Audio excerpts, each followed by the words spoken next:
Hello everyone and welcome back to my channel. आज का हम लोग का टॉपिक क्या है? Advance payment of taxes. अच्छा, वैसे नाम से थोड़ा सा क्लियर हो रहा है कि आपको टैक्सेस एडवांस में पे करने हैं, उसके क्या प्रोविजंस होते हैं वो सब देखना है हमें। ठीक है, हमने जब टैक्स की बेस वाली क्लास की थी ना, अगर नहीं आपने पढ़ी है तो मैंने उसको डिस्क्रिप्शन बॉक्स में दे दिया है, उसको देख लीजिएगा। तो बेस वाली क्लास में मैंने क्या बताया था कि हम प्रीवियस ईयर में इनकम अर्न करते हैं और नेक्स्ट असेसमेंट ईयर में उस पर टैक्स देते हैं। ठीक है, एक ईयर में आपने एक फाइनेंशियल ईयर में इनकम अर्न की और नेक्स्ट फाइनेंशियल ईयर में उस पर टैक्स पड़ा। But advance payment of tax क्या कहता है कि आप जैसे जैसे इनकम अर्न करते हैं वैसे वैसे उस पर टैक्स देते रहते हैं। Let's get started with this. पहला पॉइंट क्या कह रहा है? Payment of tax liability by a person before the end of financial year. Like I said, अभी फाइनेंशियल ईयर एंड नहीं हुआ है बट आपको टैक्स पे करना है। Tax is paid as income is earned, that is why it is also known as pay as you earn scheme. इसको और क्या बोलते हैं? पे एज यू अर्न, कि आप जैसे जैसे पैसे अर्न कर रहे हैं वैसे वैसे आप उस पर टैक्स देते जा रहे हैं। अच्छा, एडवांस टैक्स सिर्फ तभी पेबल होता है जब आपकी टैक्स लाइबिलिटी 10,000 से ज़्यादा आ रही हो। ठीक है, आपका टैक्स जो आपने कैलकुलेट किया है वो 10,000 से ऊपर आ रहा हो, तभी आपको मैंडेटरी है कि आप एडवांस टैक्स पे करें। अदरवाइज आप नेक्स्ट फाइनेंशियल ईयर में मतलब असेसमेंट ईयर में टैक्स पे कर सकते हैं। अच्छा, अब हमें तो टैक्स पता ही नहीं है अपना, जब ईयर एंड ही नहीं हुआ तो मुझे तो अपनी इनकम नहीं पता है। इनकम नहीं पता है तो टैक्स कैसे कैलकुलेट करेंगे?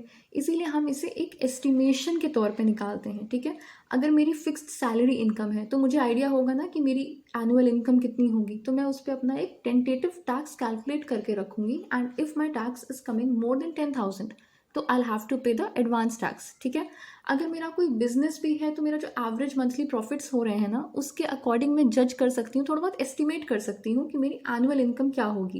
एट द एंड वो हो सकता है थोड़ा ऊपर नीचे हो, तो उसके लिए हमें या तो रिफंड आ जाता है या तो हमें फिर एक्स्ट्रा टैक्स पे करना पड़ता है। बट हम एक एस्टिमेशन तो निकाल सकते हैं, और अगर एस्टिमेशन में मेरा टैक्स 10,000 से एक्सीड कर रहा है तो मुझे एडवांस में पे करना पड़ेगा। ठीक है, अच्छा, एडवांस पेमेंट ऑफ टैक्स में ना एक एग्जेम्पशन है। अगर कोई सीनियर सिटीजन है, सीनियर सिटीजन मतलब अगर कोई 60 ईयर्स से ऊपर की एज का है और उसके पास सिर्फ पीजीबीपी की इनकम है। पीजीबीपी का मतलब profits and gains from business and profession. इस पे भी बात हमने बेस वाले अपने लेक्चर में की हुई थी। तो अगर किसी कोई सीनियर सिटीजन की सिर्फ पीजीबीपी से ही इनकम है तो उसकी अगर उसकी टैक्स लाइबिलिटी 10,000 से एक्सीड भी करती है ना, तो भी उसे एडवांस टैक्स देने की कोई ज़रूरत नहीं है, वो एग्जेम्प्टेड है इस एक्ट में। Okay, next we have to look for the default. अगर किसी को एडवांस टैक्स पे करना था बट उसने डिफ़ॉल्ट कर दिया, उसने टाइम पे टैक्स नहीं पे किया, इन दैट केस क्या होता है? इंटरेस्ट लगता है 1% पर मंथ के रेट पे। ठीक है, in case of any default in payment of advance tax, interest shall be charge at the rate of 1% per month. हर महीने 1% का आप पे इंटरेस्ट चार्ज हो जाएगा। ठीक है, अब मेन बात करते हैं कि हमें एडवांस टैक्स पे कब करना होता है, इसकी ड्यू डेट क्या होती है। ठीक है, तो 4 क्वार्टर्स में बताया गया है हमें। 15 जून तक मुझे अपने टैक्स का 15% पे कर देना है। नेक्स्ट 15 सितंबर तक मुझे अपने टैक्स का 45% पोर्शन पे कर देना है। 15 दिसंबर तक मुझे 75% ऑफ द टैक्स पे करना है। एंड लास्ट में 15 मार्च तक मेरा पूरा एडवांस मतलब पूरा टैक्स एडवांस में पे हो जाना चाहिए।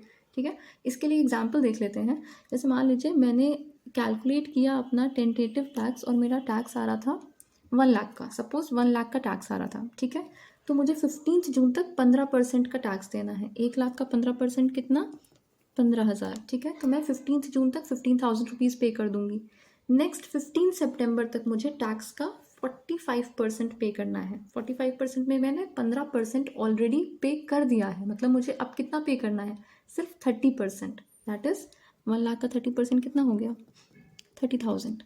फिर से देखिए, 15% मैंने 15 जून तक पे कर दिया था, मतलब 15,000। ये क्यूमुलेटिव फॉर्म में दिया हुआ है ना आपको। तो 15% मैंने 15,000 पे कर दिया।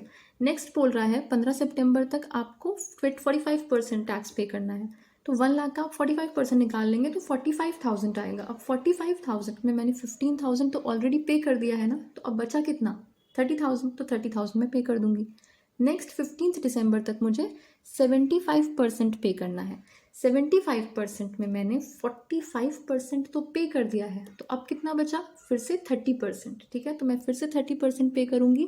1 लाख का 30% 30,000। ओके, लास्ट में 15 मार्च तक मुझे 100% ऑफ टैक्स पे करना है, मतलब 75% मैं पे कर चुकी हूँ। 100% पे करना है तो कितना बचा? 25%।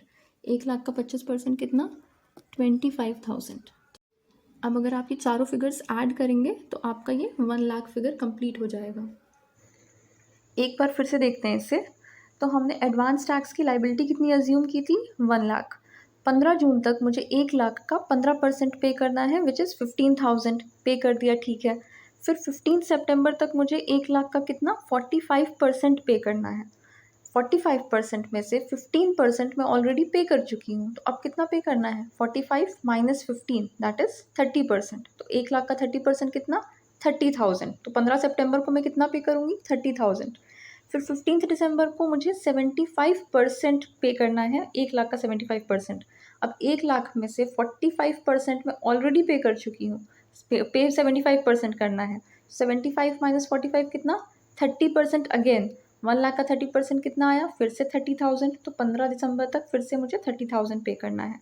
इसके बाद लास्ट में 15 मार्च तक मुझे 100% लाइबिलिटी पे करनी है, जिसमें से 75% मैं ऑलरेडी पे कर चुकी हूँ। अब कितना बचा? 100 माइनस 75 विच इज़ 25%। 1 लाख का 25% कितना? 25,000। अब आप इन चारों को ऐड करेंगे ना, 15, 30 एंड 25,000 सब मिला के 1 लाख आ जाएगा, जो हमारी थी इनिशियल टैक्स लाइबिलिटी। ठीक है, that was all about advance payment of tax.